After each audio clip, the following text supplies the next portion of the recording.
Kita mulai record. Oke, guys. Jadi tadi kita udah bahas tentang useful link, udah tentang perkenalan. Sekarang kita akan masuk ke dokumen penting, guys. Nah, ini yang biasanya dicari oleh para calon mahasiswa gitu kan ya, yang sedang mencoba mendaftar di NUS. Nah, oke, langsung aja kita masuk. Dokumen penting. Nah, ada 5 guys. 5 dokumen penting yang kita perlu persiapkan. Pertama itu personal statement. Dan yang kedua itu IELTS. Dan yang ketiga itu rapot semester 1 sampai 5. Yang penting itu 1 sampai 5 ya. Semester 1 sampai 5 di sini. Diingat-ingat baik-baik. Karena biasanya suka tanya nanti.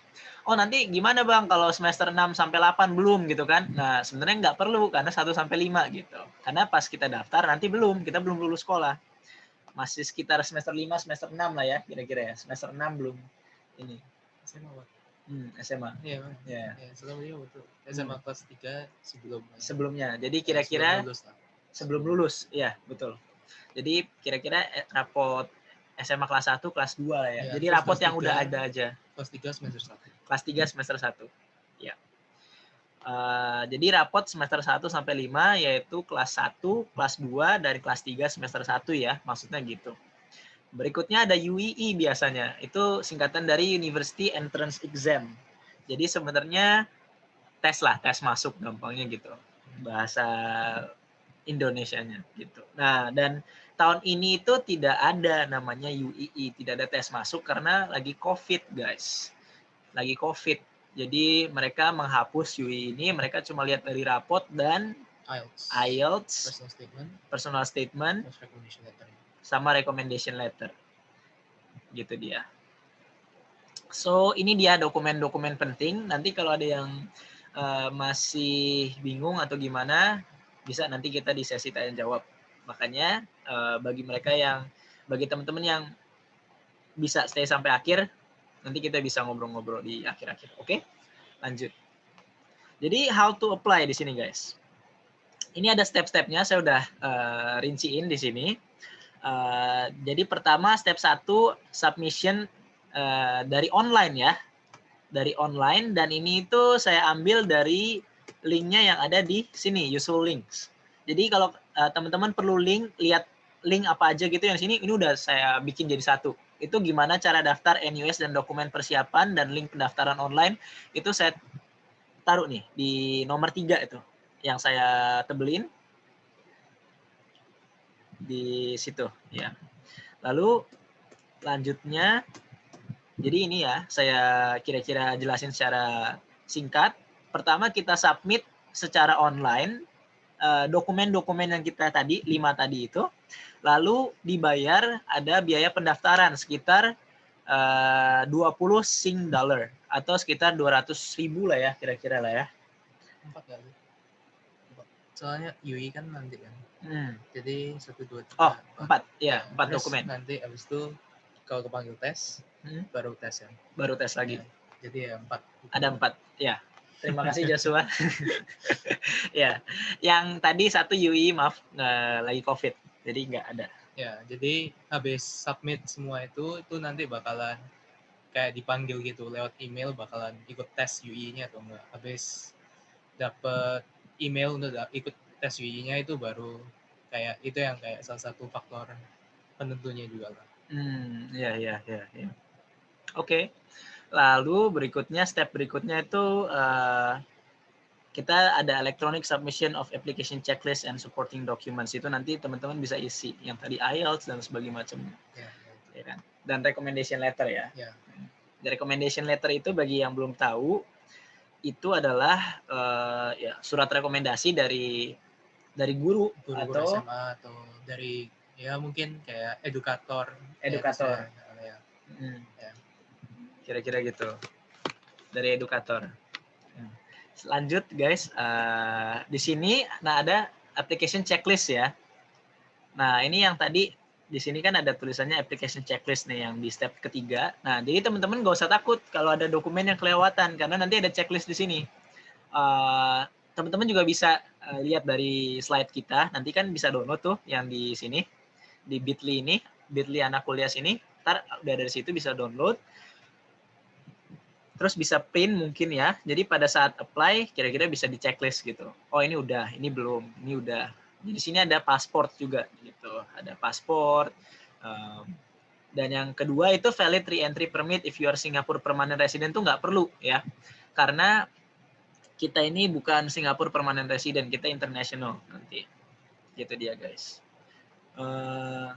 Dan ini tuh kalau yang nomor 2 copy of Singapore Cambridge GCE A-level results itu nggak perlu karena kita itu kan nggak ambil, kita lewat UII gitu. Tapi karena UII kali ini lagi COVID jadi nggak ada. Itu dia guys. Terus yang copy of mother tongue language result itu kita pakainya IELTS gitu. Jadi yang dibintangin 3 itu udah jelas lah ya kira-kira. Pertama, jangan lupa paspor atau surat akta lahir. Yang kedua, kita nggak perlu, ya kan, karena kita itu dari UII, tapi UII lagi nggak ada, COVID. Dan yang terakhir itu IELTS gitu. Selanjutnya, copy of Singapore Cambridge GCO level itu nggak ada juga. Dan itu nggak perlu kan, karena nggak ada bintangnya. Terus copy of medical reports atau dokter memo, itu biasanya kalau misalnya kita ada penyakit atau apa dan ya itu sih. Kalau nggak ada ya tidak apa-apa gitu. Terus kayak copy of notice of exemption from full-time national service, nah itu nggak ada. Jadi national service itu kita jadi melayani negara sebagai tentara gitu kan. Di Indonesia nggak ada namanya national service. Terus kalau statement kriminal juga nggak ada, copy of score report of for SAT juga kita nggak ada gitu. Jadi itu dia kira-kira ya. Jadi kira-kira udah jelas ya teman-teman ya. Dokumen penting yang perlu dipersiapkan itu kira-kira ini. 4 ini ya. UI tidak ada karena tahun ini COVID gitu dia. Selanjutnya kita ke masalah duit nih guys. Ini yang biasanya sering banyak orang tuh penasaran. Financial aid. Oke? Kalau ada yang punya pertanyaan tentang dokumen penting bisa nanti ditulis di chat. Nanti akan saya cek begitu udah selesai webinarnya. Oke, sekarang ini namanya financial aid itu bantuan finansial ya. Linknya dari sini nih. Di ini bisa diklik nanti guys di slide-nya juga. Yang saya udah bagikan itu di ini, di link ini bisa diklik nanti di Bitly nanti ya. Bisa di-download. Terus selanjutnya di bantuan finansial ini akan ada namanya MOE tuition grant itu namanya. Jadi tuition grant itu apa sih? Bantuan buat bayar uang sekolah dari Ministry of Education. Ministry of Education itu Kementerian Pendidikan dari Singapura. Gitu. Jadi untuk all non-Singaporean students. Jadi untuk kita lah intinya. Untuk kita mahasiswa internasional yang lagi mau apply yang dapat kuliah di NUS ini gitu ibaratnya. Kita akan dapat gitu. Dan kita setelah lulus, setelah kita dibayarin nih uang sekolahnya, gantinya adalah kita harus kerja selama 3 tahun setelah kelulusan. Itu dia guys. Tapi ini nggak semua orang bisa dapat biasanya ya. Kadang ada kayak limitasi. Jadi itu ada beberapa teman saya itu yang tidak dapat. Jadi kayak harus bayar full gitu. Tapi juga ada yang dapat. Kalau itu tahunnya Joshua ya kira-kira ya. Ya. Kalau yang tahun saya, jadi saya 1 tahun di atas Joshua, itu dapat semua, kecuali 1. Dapat semuanya. Jadi tergantung dari situasi dan kondisi dari pemerintah Singapura sendiri gitu guys. Jadi gitu sih ya. Nanti tuition grant kira-kira dapat uangnya berapa akan ada detailnya nanti di samping. Tapi kira-kira ya roughly kasarnya 50%, setengah ya. Setengah dari uang sekolah udah dibayar oleh pemerintah Singapura gitu. Terus yang berikutnya akan ada beasiswa nih kan. Tadi kita sudah singgung sedikit tentang beasiswa ASEAN Scholarship. Nah, sebenarnya nggak hanya ada ASEAN Scholarship guys.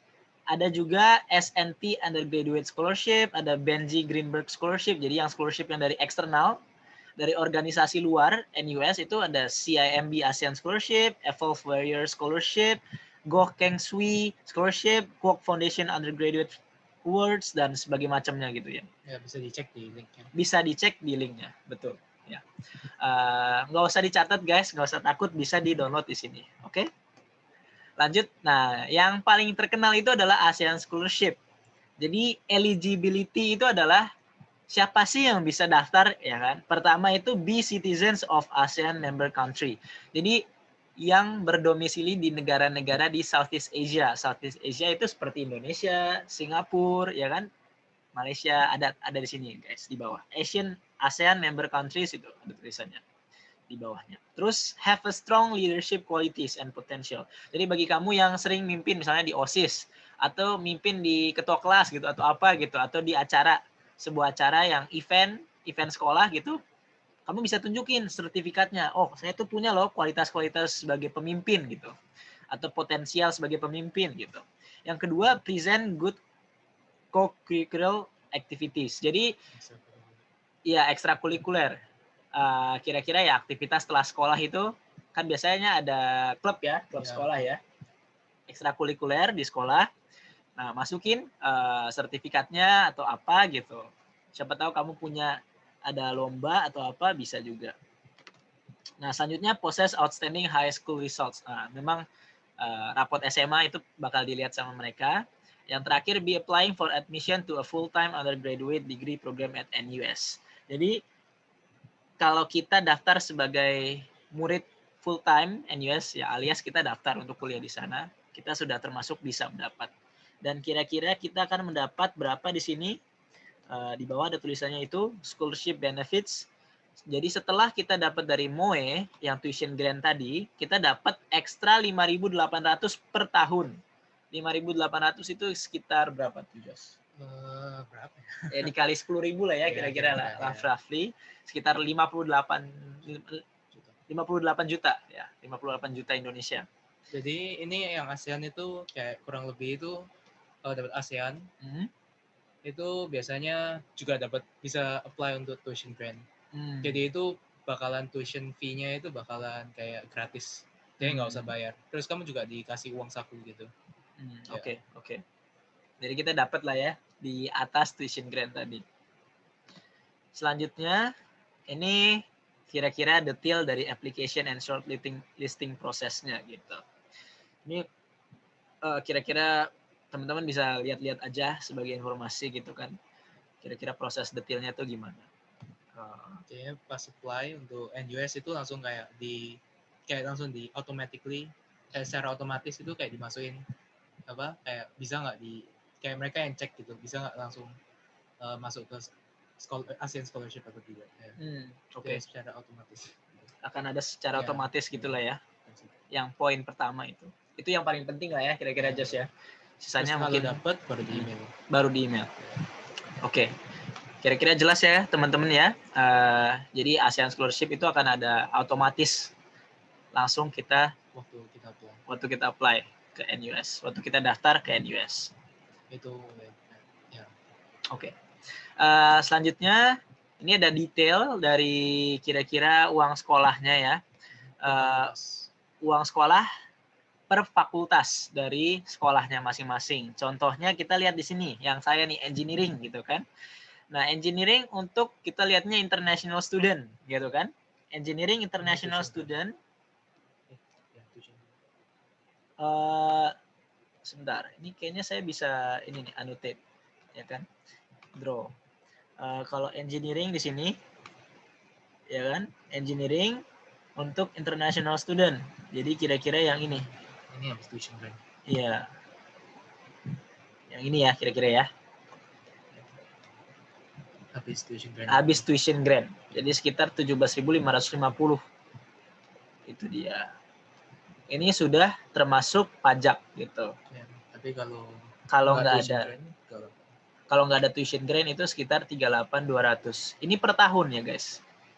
Ini per tahun. Gitu dia. Oke. Kira-kira udah jelas ya. Tuition fee PDF-nya ada di sini semuanya. Di linknya yang di sebelah kanan. Jadi kira-kira seperti itu. Clear. Oke. Belum. Hah? Oh. Ya. Gimana? Oke. Lanjut. Ini kira-kira sama lah ya kira-kira Ini perbandingannya. Perbandingan sama apa universitas yang lain Ya. di luar negeri. Iya. Jadi ini perbandingan harga kuliah di Singapura versus Australia, di Hong Kong, dan di Inggris, dan di Amerika. Di sini guys, sudah ada. Kalau engineering itu sekitar, kalau di Amerika itu 56.000, kalau di Singapura itu 17.000. Jadi cuma seperlimanya di sini harganya. Dan itu masih setelah tuition grant, dan ini per tahun ya. Ingat, ini per tahun bukan per semester. Jadi masih dibagi 2 lagi guys. Dan habis itu masih ada scholarship dan sebagainya macamnya. Gitu.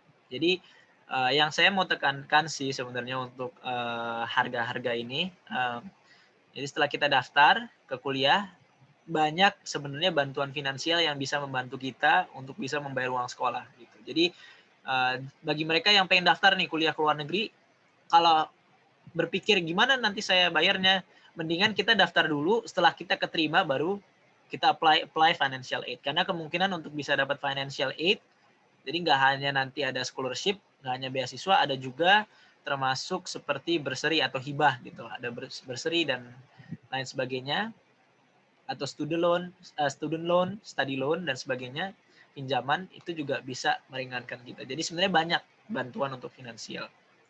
Ini sekilas untuk kira-kira perkiraan aja ya. Ini harga berapa kita kalau tinggal di kampusnya gitu. Harga akomodasi ya kan, di sini ada single double occupancy kira-kira 2.800 to 5.500. Ini harganya, terus makannya sekitar 2.600, terus kira-kira personal expenses itu sekitar 2.200, transportasi kita di Singapura 800, dan average cost of books or supplies 400, terus kira-kira excluding accommodation 6.000 dan total estimated 10.400. Tapi ini kira-kira roughly ya guys. Kita di sini tuh ini benar-benar rough, benar-benar kasar. Jadi jangan takut dulu karena nggak mungkin segini juga gitu. Karena kita udah tinggal di sini dan nggak segini juga. Dan transportation jujur kita bahkan nggak pakai transportasi, jadi kosong. Itu kalau kita keluar kampus paling itu berapa sih paling busnya ya? Dari ujung paling kiri, ujung ke ujung. Maksimal seingatku $3.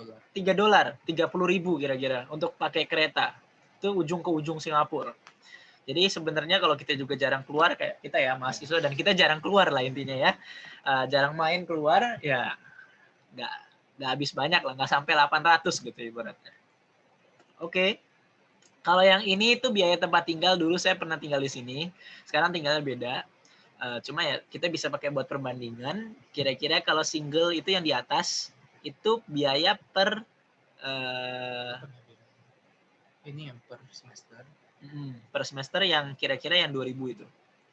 Itu yang single, yang double itu 1.400 per minggu. Sekitar 14. Enggak per minggu, per semester, ya. Per semester itu 6 bulan ya, guys. 4,5 bulan lah ya kira-kira ya. Tidak termasuk liburan gitu. Jadi 4,5 bulan bayarnya 14 juta kira-kira di sini. Ini yang double sharing, dulu saya segitu. Kira-kira bisa dibagi sendiri kalau per bulannya berapa, tapi 4,5 bulan itu sekitar 5 bulan lah, 1.494, 14 juta sekitar. Oke, jadi itu dia dari webinar kita kali ini guys.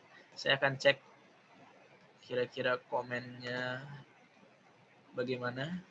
Nggak ada yang komen ya, nggak ada yang punya pertanyaan, udah jelas semua. Atau ada yang bertanya, boleh ada yang punya pertanyaan sebelum nanti lupa, sedikit aja mungkin, boleh ya di unmute, silakan.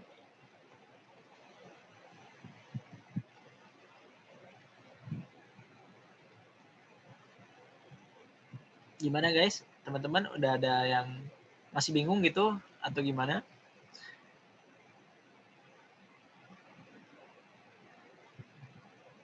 Oh, ada nih ya. Kak, kalau waktu pendaftarannya itu mulai kapan sampai kapan? Pendaftarannya mulai kapan sampai kapan? Kira-kira itu biasanya sudah mulai sekitar November atau Desember gitu. November atau Desember lah ya. Ya, soalnya adikku juga mulai plan kapan sekitar situ. November apa Desember itu sudah mulai buka aplikasinya. Cuma untuk detailnya mungkin bisa ke website yang tadi saya kirim di slide tadi itu. Tapi untuk yang tahun ini tuh bisa, I think kalau nggak salah buka sampai April deh.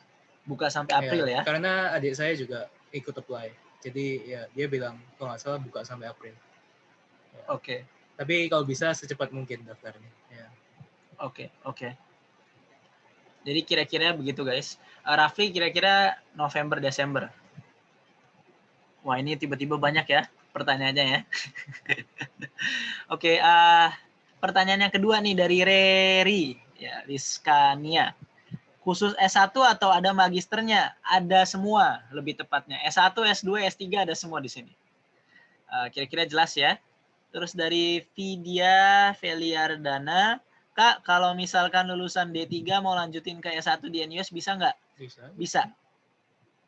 Oke. Kira-kira sudah jelas ya. Di websitenya ada gitu guys. Kalau mau lihat detail informationnya, bisa ke website yang tadi saya kasih di slide. Dan slide-nya itu bisa di-download di sini. bit.ly/anak kuliah. K-nya 1 ya, jangan lupa ya. K-nya 1 di sini. Ada nanti link untuk download slide. Oke. Selanjutnya Kak, apakah ada minimal IPK untuk daftar ASEAN Scholarship? Kalau ASEAN Scholarship yang awal pertama kali dia mau daftar, dia akan lihat nilai SMA kita. Jadi bukan IPK gitu guys. Karena kita kan belum ada IPK kan. Belum ada, di sini bilangnya CAP. Sama kayak IPK di Indonesia. Dan kalau untuk yang di tengah-tengah daftarnya, itu rasanya bisa. Iya sih, harus rasanya lihat dari IPK sama ya dari itunya sih, kayak ekstrakurikulernya. CCA, ekstrakurikulernya.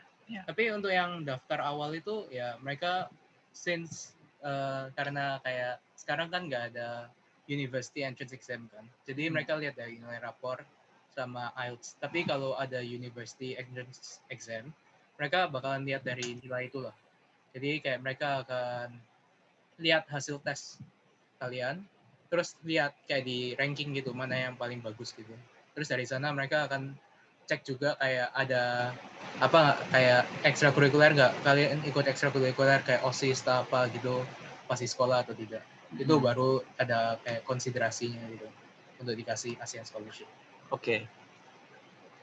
Tapi kalau nilai UI-nya sudah tinggi, itu bakalan bisa dapat kayak tuition grant yang tadi kita bilang. Oke. Kira-kira begitulah ya. Apakah sudah jelas tadi jawabannya? Bisa untuk ini juga ya, unmute kalau mau ngomong gitu di sini. Nggak apa-apa, nggak usah malu guys. Ya. Oke. Kira-kira kita akan jawab 3 pertanyaan lagi, habis itu kita akan sharing, baru kita akan pakai waktu sisanya untuk tanya jawab ya guys ya. So, 3 pertanyaan berikutnya itu pertama adalah, Kak, gimana social life di sana? Ngatur waktu main dan belajar. Sama di sini aja juga, Kak, untuk UI-nya itu belajar dari mana ya, Kak? Dan yang berikutnya ada, can I get any recommendation books for UE preparation? Oke, pertanyaan yang pertama itu Kak, untuk UII-nya, University Entrance Exam, belajar dari mana ya Kak? Nah, UI ini kan sebenarnya dari Cambridge A-Level, ya kan ya? Jadi kamu bisa belajar tentang Cambridge A-Level. Pelajaran Cambridge A-Level itu bisa cari gitu ya. Ada biasanya les-lesan yang ngajarin Cambridge A-Level, atau bisa belajar dari internet, atau bisa beli bukunya. Kebetulan kalau saya dulu nggak beli bukunya, tapi saya dulu ikut les di Jakarta namanya Bimbel Angelic sama Wardaya College dulu. Kalau Josh gimana? Kalau saya di Surabaya ikut nama les-lesannya itu Saint Valen. Saint Valen, gitu dia guys. Tapi nggak, kalau misalnya di daerah situ nggak ada les, bisa cari di internet yang ngajarin A-Level, atau bisa beli bukunya. Bisa lewat online juga, bisa lewat mungkin toko buku terdekat gitu. A-Level Cambridge A-Level ya. Dan nanti belajarnya ya paling sesuai dengan jurusan yang kamu pengen. Misalnya kalau saya teknik kan dulu belajarnya matematika dan fisika aja, nggak pakai biologi, nggak pakai kimia. terus lupa Inggris.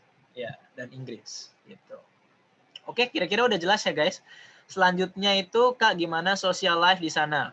Oke lah, social life di sini nggak beda jauh daripada di Indonesia. Karena banyak juga orang Indonesia di sini. Makanan juga oke, di sini enak. Cuma memang makanan Indonesia ya lebih berasa aja pedesnya gitu kan ya. Lebih asin, lebih pedas, lebih manis ya kan. Kalau di sini mungkin lebih tawar sedikit gitu. Yep. Terus ngatur waktu main dan belajarnya gimana? Ya, ngatur waktu main belajar mungkin masing-masing perlu ngatur sendiri sih. Nggak ada gimana cara waktu ngaturnya, ya paling kita ada belajar.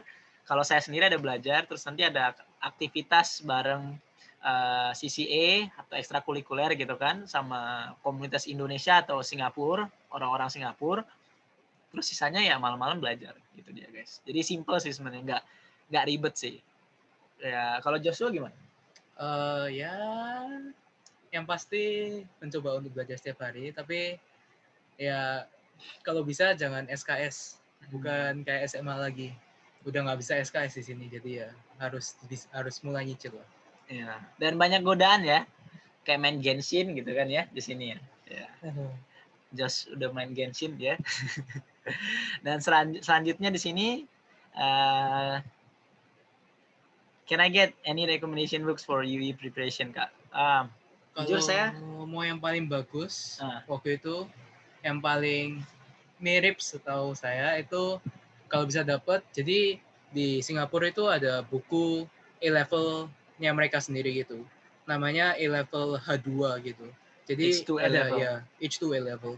Jadi itu kayak punya Cambridge, tapi yang di Singapura itu kayak mereka bikin variasi mereka sendiri gitu. Cuma turunannya dari A-level Cambridge. Tapi kalau bisa yang A-level Cambridge, yang A-level yang H2 ini yang punya Singapura itu juga kurang lebih sama. Ya. Oke, kira-kira itu dulu ya. Kita akan lanjut ke sharing dari cerita masing-masing. Baru habis itu saya akan lanjut ke pertanyaan supaya nanti biar nggak habis waktu banyak guys. Pertama kita akan share, karena saya udah janji kan akan kasih bonus cerita perjuangan masing-masing. Oke. Mana nih share-nya? Oke.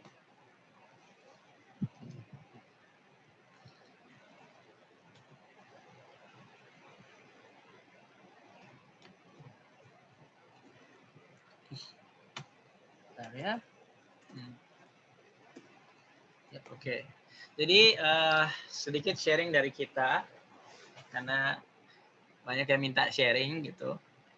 Pertama dulu saya di SMA, waktu di SMA itu kuliah masih masih jadi belajar ya, bukan kuliah ya namanya ya.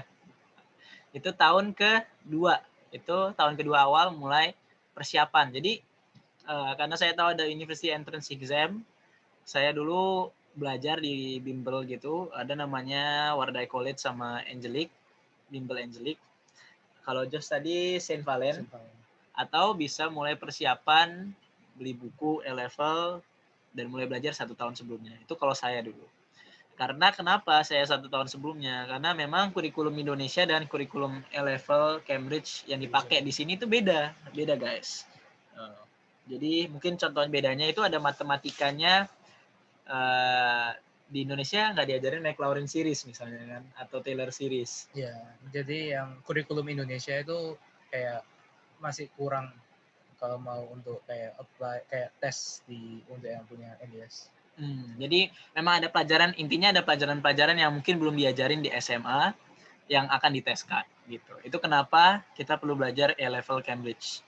Lalu nanti saya akan pilih ya kan jurusannya mana, pilih 3 kalau nggak salah dulu, 3 atau 5 gitu. 3, saya pilih 3 dan nanti akan keterima di salah satu 3 itu. Nah, kita belajar tes UI-nya itu yang apa gitu kan pelajarannya.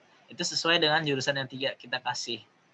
Jadi kira-kira sekitar 1 tahun saya belajar untuk A-level Cambridge.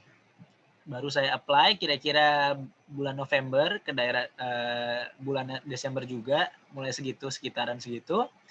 Lalu nanti akan ada hasilnya sekitar bulan Januari Februari kalau nggak salah saya dulu. Januari Februari Ya sekitar. Atau Maret. Dan intinya itu tergantung dari angkatan masing-masing. Jadi setiap tahun ini selalu berubah gitu penanggalannya. Jadi perlu dicek sangat untuk lihat tanggalannya gitu guys. Setiap tahun dia ganti di websitenya. Lanjutnya habis itu saya akan masuk ke UN. Jadi UN itu nggak penting bagi mereka yang udah dapat gitu. Tapi pentingnya buat apa? Pentingnya buat mereka yang nanti diminta biasanya. UN-nya berapa sih gitu. Nah, oke, guys, kira-kira gitu. Jadi ada yang perlu, kadang ada yang enggak. Terus kira-kira apa lagi yang penting? Tesnya itu akan ada UI tadi ya. Nggak ada yang namanya interview dan segala macam. Karena biasanya orang kira akan ada interview, namun nggak ada. Gitu. Ya, itu sih kira-kira sekilas cerita perjuangannya. Cuma kalau di tengah-tengahnya ya banyak lah ceritanya, seperti kayak gimana saya belajar jatuh bangunnya, contohnya ya gimana mengatur waktu antara kuliah SMA dan belajar untuk persiapan kuliah dalam tahun ketiga itu saya di kelas 3 gitu kan. Ya itu sih kira-kira. Jadi menurut saya tipsnya ya pinter-pinter ngatur waktu, karena setelah SMA habis itu saya langsung belajar buat persiapan kuliah. Jadi memang kurang waktu untuk main sama temen lah kalau tahun ketiga gitu dia guys. Kurang lebih sama lah ya. Kalau Joshua gimana ceritanya? Tapi kalau aku mulai persiapan itu ya kurang lebih mirip sih, kelas SMA kelas 2. Tapi sebenarnya awalnya itu kayak belum tahu NUS gitu, NUS NTU. Kayak aku kayak disuruh apply untuk sekolah di Australia lah sama papa saya. Terus habis itu kayak coba ambil A-level. Terus karena persiapan kurang kan, jadi kayak coba tes A-level gitu, nilaiku kayak nilai saya benar-benar jelek lah. Terus habis itu baru kayak mulai masuk ke St. Valen gitu, kayak mulai les. Ya untuk apa ya namanya, kayak catch up-nya, kayak ngejar materinya itu benar-benar berat lah, kayak benar-benar susah gitu. Tapi ya gara-gara ya kayak hampir berapa ya, seminggu 3 kali les gitu. Terus ya habis pulang sekolah kayak les, terus belajar sendiri, kerjain PR segala. Ya akhirnya ya kekejar lah. Walaupun di tengahnya itu kayak pernah down gitu, kayak biasanya ada tes gitu di les-lesan gitu, kayak pernah jatuh nilainya gitu gara-gara nggak tahu kenapa. Tapi nanti akhirnya juga bisa gitu. Tapi ya yang paling penting ya itu sih, perseverance. Ketekunan lah. Ya, ketekunan. Ya. Jadi ya memang satu pesan dari saya sih ya, bagi mereka yang bertekun ya bisa guys, selalu akan ada jalan gitu. Dan jangan takut dulu kalau masih merasa saya kurang pintar atau gimana gitu ya. Yang penting kita coba dulu aja. Ya.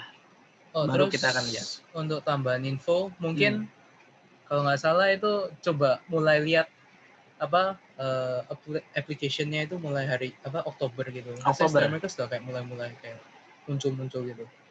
Sehingga itu ada Oktoberan, nggak sampai November kasih tahu. Mulai Oktoberan ya. Oke. Kira-kira mulai Oktober ya? Iya, Oktober. Oke guys, kita akan lanjut ke sesi tanya jawab.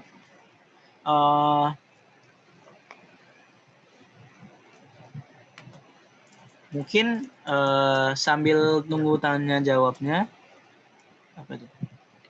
Ganti itu ya. Oh ya. Sambil nunggu tanya jawabnya bisa isi ini feedback.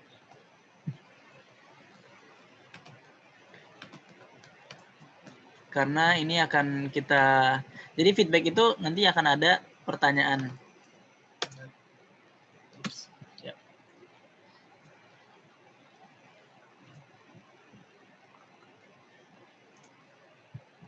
Ya. Akan ada pertanyaan yang nanti kita akan save. Jadi dan juga saya juga kasih di situ tentang link ke komunitas anak kuliah. Jadi kita punya grup lain di dalam feedback itu ntar ada grup lain. Jadi kalau misalnya nanti hari ini nggak cukup waktunya untuk tanya-tanya dan sebagainya macamnya, bisa tanya di grup lain, akan ada saya, akan ada Joshua juga di dalamnya. Ya, kita akan coba jawab setiap saat selagi kita bisa gitu. Dan di situ juga akan saya share misalnya ada seminar atau apa dari NUS, dari mana info untuk beasiswa dan sebagainya macamnya, dan akan ada sharing-sharing dari universitas lainnya juga gitu guys.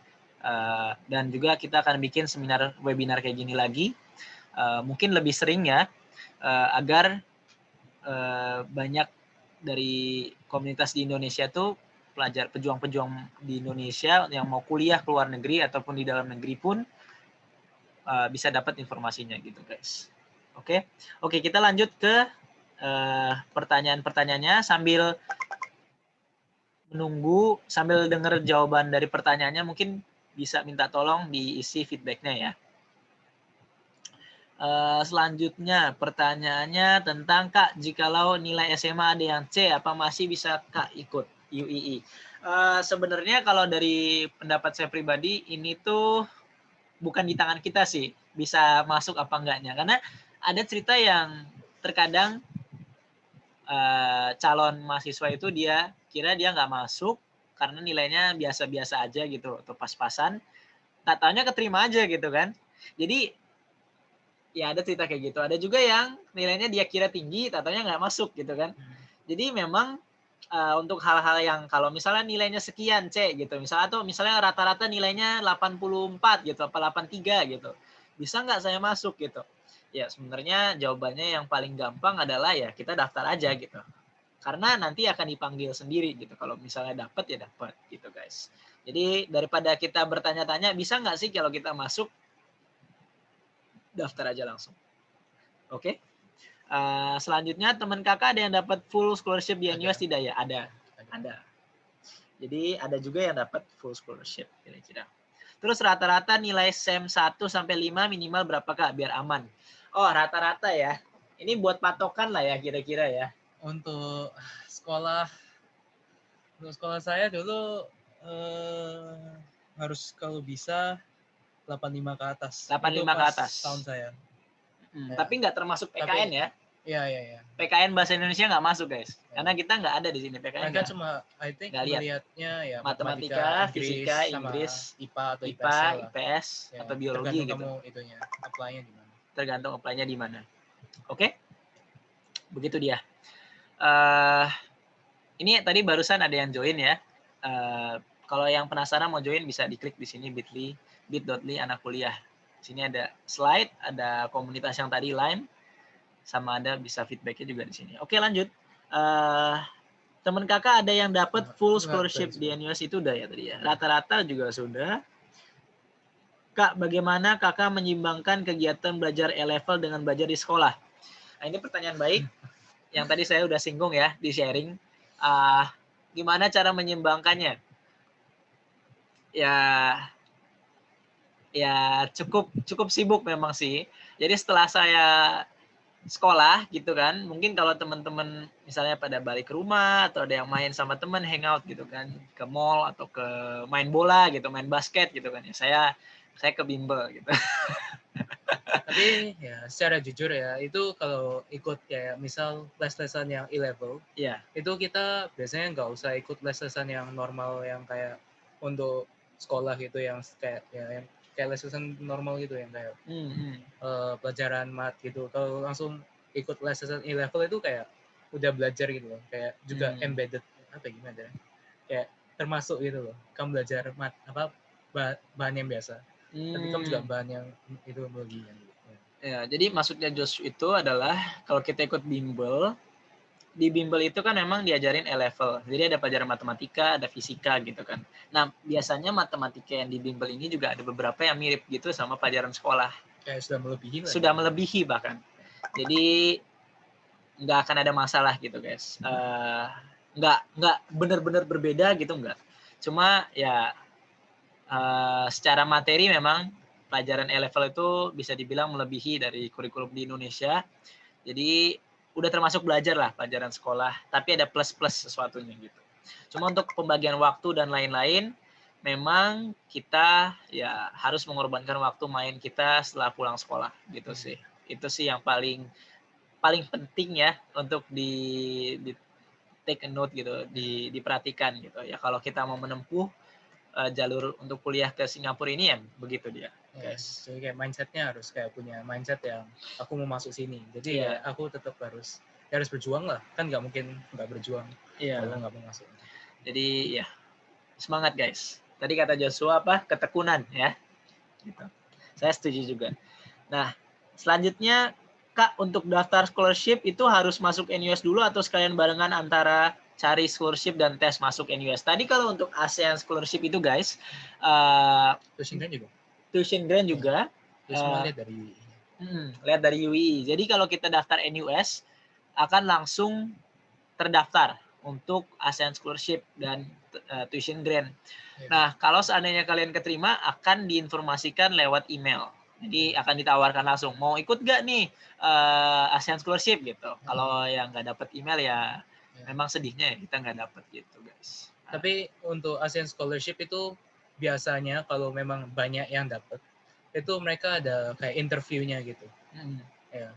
Kalau untuk ASEAN scholarship secara waktu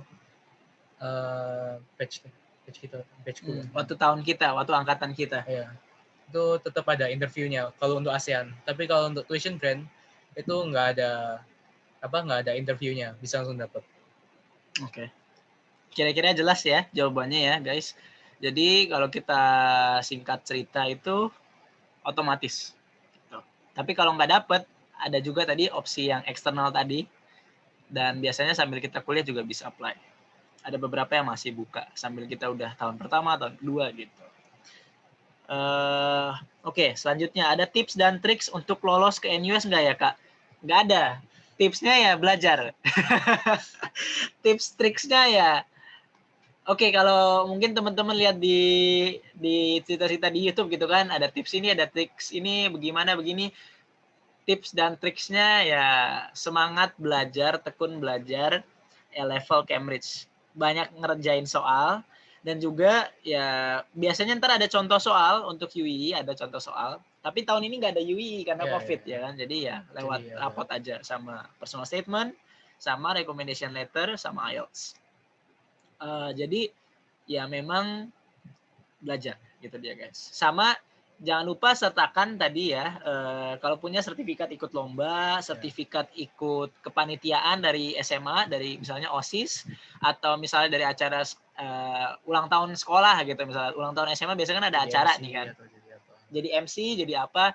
Itu buat nunjukin kalau kalian itu sebenarnya juga aktif loh di sekolah tuh nggak hanya belajar doang gitu sehari-hari, tapi juga ikut serta punya nilai-nilai sosial gitu, kemampuan sosial skill gitu, leadership skill gitu misalnya. Terus kalau ikut lomba, ikut ekstrakurikuler juga dimasukin. NUS suka lah sama orang-orang yang sosial. Mereka nggak terlalu suka orang yang terlalu belajar. Iya, gitu dia. Itu mungkin tips dan triksnya ya kayaknya. Tapi kalau untuk secara garis besar ya belajar. Karena ya itu tips yang paling ampuh menurut saya. Gitu dia guys. Sama coba belajarnya itu coba untuk mengerti, jangan dihafal. Jadi untuk dimengerti jangan dihafal ya, kira-kira Jos ya. Berikutnya Kak, gimana cara dapetin berseris atau hibah? Cara dapetinnya kita apply. Kalau kita nanti udah masuk sebagai mahasiswa NUS, akan ada portal, ada link lah intinya ya. Di situ kita bisa klik, nanti di situ akan ada pilihan untuk daftar berseri. Nanti untuk daftar berseri itu kita perlu apa aja akan ada di situ. Secara detailnya. Biasanya kita harus bikin esai, kenapa kita perlu berseri, misalnya kita kurang secara ekonomi dan sebagainya macamnya, kita perlu berseri, maka dari itu kita perlu berseri dan bisa dibilang ya kita memohon lah untuk mereka kasih kita bantuan, mereka akan kasih. Jadi mereka baik kok, jadi gitu guys. Kak, di sana bisa kerja part time nggak? Bisa banget. Saya part time. Saya part-time jadi guru les matematika di sini buat anak SD sama SMP. Jadi bisa di sini. Kalau mau part-time jadi, saya juga pernah part-time jadi tour guide. Jadi buat tour guide orang-orang yang jalan-jalan di Singapura, kebetulan dari Jepang mereka. Kalau kita bisa ngomong bahasa lain gitu, kita bisa jadi tour guide buat orang selain Jepang, dari Indonesia juga bisa. Gitu. Ada yang kerja di KOI juga teman saya. Oh, ada juga yang kerja di KOI, Iya. temannya Joshua katanya. Ya, gitu sih guys. Selanjutnya, Kak, sertifikat lomba nasional kayak Namo dan Foxy bisa dipakai, Kak? Apa wajib kayak IMO? Nasional bisa. Bisa, tapi mungkin kalau yang IMO, kalau kamu tunjukin kamu dapat IMO kan, itu bisa langsung dapat masuk. Itu soalnya ya Sudah soalnya kan iqbal lah ya. ada ya Sudah prestasinya hebat ada lah tinggi ya. sekali lah. Prestasinya sudah tinggi sekali. Tapi kalau yang kayak ya ini yang Namo Foxy itu bisa kayak dimasukin gitu pas apply, itu bakalan apa kayak ada chance. Kesempatannya lebih tinggi untuk di apa ya kayak di apa ya dapat gitu loh, untuk dapat ikut UE-nya. Jadi untuk dapat UE-nya bisa lebih tinggi gitu guys. Lebih tinggi. Kayak lupa bahasa Indonesia. Ya. Terus Kak, sertifikat itu tadi udah ya. Kak, untuk program magister itu daftar prosedurnya sama atau gimana? Nah, ini kebetulan kita juga masih S1 kan. Jadi ini lumayan relevan buat kita. Cuma jujur kalau menurut saya untuk magister S2 itu tergantung dari jurusan masing-masing. Gitu. Kalau misalnya yang saya pengen itu bisnis. Itu nanti ada GMAT sama GRE. Tapi itu tergantung lah intinya dari masing-masing sekolah dan jurusan gitu dia guys. Ada beberapa yang perlu kayak pengalaman kerja dulu, ya, terus baru bisa kayak apa apply ya. Kalau bisnis sendiri juga perlu GMAT sama GRE gitu. Oke, guys, teman-teman, kira-kira pertanyaannya udah dijawab semua di sini kira-kira ya. Ada nggak yang mau bertanya lagi? Kalau malu kita bisa ngobrol di grup lain gitu kan. Ada di sini bit.ly ya kan, anak kuliah, K-nya 1. Ini ya guys, di atas ini. Oke. Kira-kira begini. Raffi, ada nih pertanyaan satu lagi. Kak, nanti kalau sudah lulus kita bisa langsung kerja di SG kan ya? Bisa. Dari Jessica di sini katanya. Apalagi kalau kamu dapat yang tuition grant, itu kayak kita kan untuk secara timbal balik, maksudnya ya timbal balik ya? Timbal balik. Secara timbal baliknya itu kita harus kerja di Singapura selama 3 tahun. Dan kita nggak usah bayar lagi, kayak bayar hutang. Ya. Jadi kita nggak ada hutang guys. Kalau tuition grant itu kita nggak perlu bayar. Tapi kita perlu kerja selama 3 tahun. Iya, tapi kita perlu kerja. Karena pemerintah Singapura perlu sumber daya manusia yang lebih. Karena mereka juga populasinya kecil kan. Yeah. Jadi mereka memang perlu kayak dari Indonesia yang mau kerja di sini. Perlu manpower. Ya, dan kita itu kayak nggak bayar sama sekali ke mereka gitu untuk bayar baliknya lah. Kita cuma harus kerja, kita nggak usah bayar apa-apa lagi. Ya, kira-kira gitu guys. Ini sebelum kita akhiri webinar kali ini, kira-kira gimana? Udah jelas atau masih ada yang pengen tanya? Kesempatan terakhir guys, sebelum kita selesai. Nggak apa-apa, jangan malu. Saya tunggu kira-kira ya semenit kira-kira. Kalau nggak ada, bisa tanya di grup lain. Kalau bingung sekarang mau nanyanya apa, bisa juga nanti tanyanya di grup lain. Akan ada Joshua dan saya di grup lain. Oh, terakhir nih ada nih. Kak, begitu lulus otomatis dapat PR nggak? Oh, nggak. Nggak. Harus apply lah. Harus apply. Ya. Ya, kira-kira kalau PR gitu sih. Oke. Oke, terima kasih semuanya karena nggak ada lagi yang mau tanya di sini. Saya akan akhiri webinar kali ini.